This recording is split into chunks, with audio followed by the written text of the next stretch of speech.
പറയാനുള്ളതെന്ന് ചോദിച്ചാൽ അന്നവർക്ക് അതിനൊരു ധൈര്യം കാണിക്കാൻ പറ്റില്ല എന്നുള്ളതല്ലേ.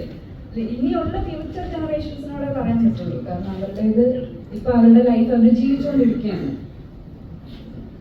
ഇനിയുള്ള ഫ്യൂച്ചർ ജനറേഷൻസിനോട് പറയാനുള്ളത്, നിങ്ങൾ തീരുമാനം എടുക്കുക. ഇത് ആദ്യം വ്യക്തികളാണ് തീരുമാനം എടുക്കേണ്ടത് ഇങ്ങനൊരു കാര്യത്തിൽ, ഈ ഒരു വിഷയത്തിൽ. പിന്നെ അത് കുടുംബങ്ങളിൽ നിന്ന് വ്യക്തികളും പിന്നീട് അത് കുടുംബങ്ങളിലുമാണ് ആ തീരുമാനം ഉണ്ടാവേണ്ടത്. അപ്പൊ അത് ആലോചിച്ച് ബുദ്ധിപരമായ ഒരു തീരുമാനം എടുക്കുക എന്നുള്ളതേ പറയാനുള്ളൂ.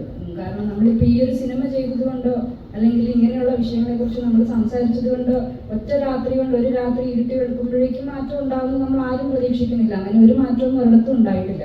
അപ്പൊ ഇങ്ങനത്തെ സിനിമകളൊക്കെയും ഇങ്ങനെ ഒരു മാറ്റം കൊണ്ടുവരാനുള്ള ശ്രമങ്ങൾ നടത്തുകയാണ് ചെയ്യുക. അപ്പോൾ അത് ഈ പറഞ്ഞതുപോലെ സിനിമകൾ കാണുമ്പോഴോ അല്ലെങ്കിൽ ഇങ്ങനെയുള്ള കാര്യങ്ങൾ നമ്മുടെ ചുറ്റും നടക്കുന്നതൊക്കെ നമുക്കറിയാം. ഇപ്പൊ ഈ സിനിമ കൊണ്ടുവന്നല്ല, ചുറ്റും നമ്മൾ ദിവസവും അല്ലെങ്കിൽ മാസത്തിൽ ഒരിക്കലെങ്കിലും ഇങ്ങനെയുള്ള ഇൻസിഡൻസ് നമ്മൾ കേൾക്കാറുണ്ട്. അപ്പോൾ ആളുകൾ അവനവൻ സ്വയം ആലോചിച്ച് അതിലൊരു ബുദ്ധിപരമായ അല്ലെങ്കിൽ അവനവന് ശരിയെന്ന് തോന്നുന്ന ഒരു തീരുമാനം എടുക്കുക എന്നുള്ളത് പറയാനുള്ളൂ എല്ലാവരോടും.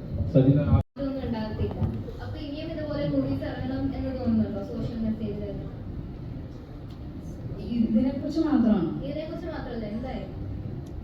അങ്ങനത്തെ സിനിമകൾ ഇറങ്ങണം. പക്ഷെ സിനിമകൾ കൊണ്ട് മാത്രം സമൂഹത്തിൽ ഒരു മാറ്റവും ഉണ്ടാകുമെന്ന് എനിക്ക് തോന്നുന്നില്ല. സിനിമകൾ മാത്രമല്ല, അതാ ഞാൻ പറഞ്ഞത്, അവനവന് ചിന്തിക്കാനുള്ള കഴിവ് ദൈവം കൊടുത്തിട്ടുണ്ട്. അപ്പോൾ അവനവൻ തന്നെ ഓരോ കാര്യങ്ങളിലും അവനവന് ശരിയെന്ന് തോന്നുന്നു. പക്ഷെ അത് അവനവന് ശരിയെന്ന് തോന്നിയാൽ പോലും ചില കാര്യങ്ങൾ തെറ്റായിരിക്കാം. അവനവൻ എന്താണോ തോന്നുന്നത് ചിന്തിക്കാനുള്ള കഴിവുണ്ടല്ലോ എല്ലാവർക്കും. മനുഷ്യനെ വ്യത്യസ്തനാക്കുന്നത് തന്നെ ചിന്തിക്കാനുള്ള കഴിവ്. അപ്പോൾ ചിന്തിച്ച് ശരി എന്ന് തോന്നുന്നത് അല്ലെങ്കിൽ സമൂഹത്തിൽ